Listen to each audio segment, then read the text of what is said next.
सिंदूरी इश्क भाग 22 राठौर मैंशन। इस वक्त सभी लोग राठौर मैंशन के अंदर थे। बस कुछ देर पहले ही सभी लोग मंदिर से वापस मैंशन में आए हुए थे। स्नेहा ने प्राक्षी का गृह प्रवेश पूरी रीति रिवाज से करवाया था। माधवी और देविका अपने कमरे में थी। उन दोनों को संघर्ष जी सजा देने वाले थे, तो फिर एवांस ने कुछ नहीं कहा था, क्योंकि एवांस के लिए सबसे पहले संघर्ष जी ही आते थे। उनकी बात पत्थर की लकीर होती थी। देविका और माधवी ने जो किया था उस वजह से पूरी राठौर फैमिली का माहौल खराब हो गया था। एवांस तो इतने गुस्से में था कि उसने किसी से भी बात नहीं की थी। देविका और माधवी की जगह अगर किसी और ने ये हरकत की होती तो अब तक एवांस उसकी जान ले चुका होता। लेकिन देविका उसकी माँ थी, तो वो चाहकर भी उन्हें कोई सजा नहीं दे सकता था। प्राक्षी तो इतनी डरी हुई थी कि वो तो कुछ बोल ही नहीं रही थी। एवांस और प्राक्षी इस वक्त अपने रूम में थे। एवांस बेड पर प्राक्षी को अपनी बाहों में लेकर बैठा हुआ उसके बालों को सहला रहा था। प्राक्षी चुपचाप एवांस की बाहों में उसके सीने पर अपना सर रखकर अपनी आंखें बंद करके बैठी हुई थी। उसकी आंखों से आंसू बह रहे थे। जो भी आज उसके साथ हुआ वह सब सोच कर उसे और ज्यादा रोना आ रहा था। एवांस गहरी सांस लेकर प्राक्षी से बोला, प्राक्षी बस बहुत रो लिया तुमने, अब और नहीं। तुम्हारे आंसू मुझे इरिटेट कर रहे हैं। एवांस की बात सुनकर प्राक्षी सिसकते हुए बोली, आप क्यों चले गए थे मुझे अकेला छोड़कर? आप अगर टाइम पर नहीं आते तो अंदाजा भी है आपको कि वो मेरे साथ क्या करता, मुझे कहाँ लेकर जाता। एवांस प्राक्षी का चेहरा अपनी हथेली में भरकर उसकी आंखों में देखकर बोला, मुझे नहीं पता था कि मेरे ही घर के कुछ लोग इतनी नीच हरकत कर सकते हैं, वो भी मेरी बीवी के साथ। अगर पता होता तो तुम्हें भी अपने साथ लेकर जाता, और अब तुम पूरी तरह से मेरी बीवी बन गई हो तो अब तो कोई सवाल ही नहीं उठता कि कोई तुम्हें मुझसे जुदा कर दे।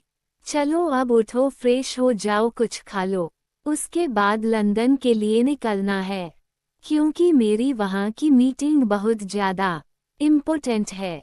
प्राक्षी की पकड़ एवांस पर और ज्यादा कस जाती है। प्राक्षी अपना सरनामे हिलाते हुए बोली, नहीं मिस्टर राठौर, आप मुझे अकेले छोड़कर कहीं नहीं जाएंगे। अगर आप गए तो फिर से आपकी माँ और चाची मेरे साथ कुछ गलत करेगी। दादू और स्नेहा मेरे साथ हमेशा तो नहीं रह सकते ना, मुझे बहुत डर लग रहा है। आप मत जाए ना प्लीज मिस्टर राठौर। एवांस ने प्राक्षी के आंसू पोंछते हुए बोला, प्राक्षी तुम्हें ऐसा व्योल लगता है कि मैं तुम्हें अब अकेला छोड़ूंगा, ये जानते हुए भी कि मेरे ही घर के कुछ लोग मेरी ही बीवी के साथ गलत करने के लिए किसी भी हद तक जा सकते हैं। तुम भी मेरे साथ लंदन चल रही हो, मैं तुम्हें यहाँ अकेला बिल्कुल भी नहीं छोड़ सकता, और जब मैं तुम्हारे साथ हूँ तो फिर तुम्हें डरने की जरूरत नहीं है। तो चलो उठो, फ्रेश हो जाओ, पहल। एवांस प्राक्षी को अपनी बाहों में ब्राइडल स्टाइल में बैग से उठाकर वॉशरूम के गेट पर लाकर छोड़ देता है। प्राक्षी एक नज़र एवांस को देखकर वॉशरूम में चली जाती है।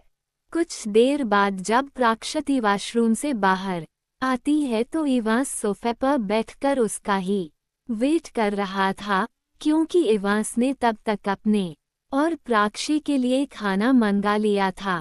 प्राक्षी भी चुपचाप एवांस के पास बैठ जाती है, फिर दोनों ही अपना खाना खाने लगते हैं। दूसरी तरफ माधवी देविका के रूम में थी। माधवी ने देविका से कहा, दीदी मुझे तो बहुत डर लग रहा है कि पता नहीं पापा जी अब हम दोनों को क्या सजा देंगे। ऊपर से चैतन्य जी और भाई साहब भी हम दोनों के खिलाफ हो गए हैं।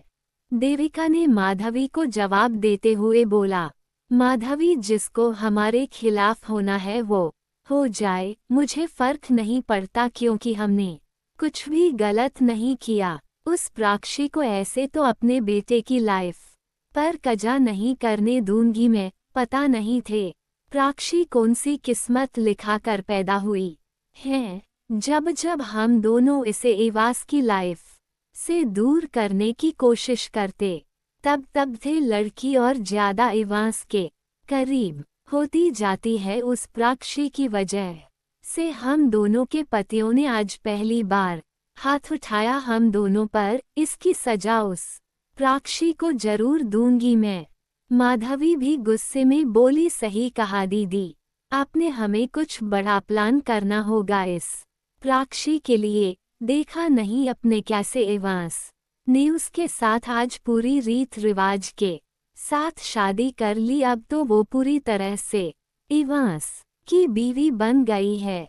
लगभग 2 घंटे बाद प्राक्षी और एवांस एयरपोर्ट पर थे। दक्ष भी उनके साथ आया था उन्हें भेजने के लिए। कुछ ही देर में उनकी फ्लाइट का अनाउंसमेंट होने वाला था।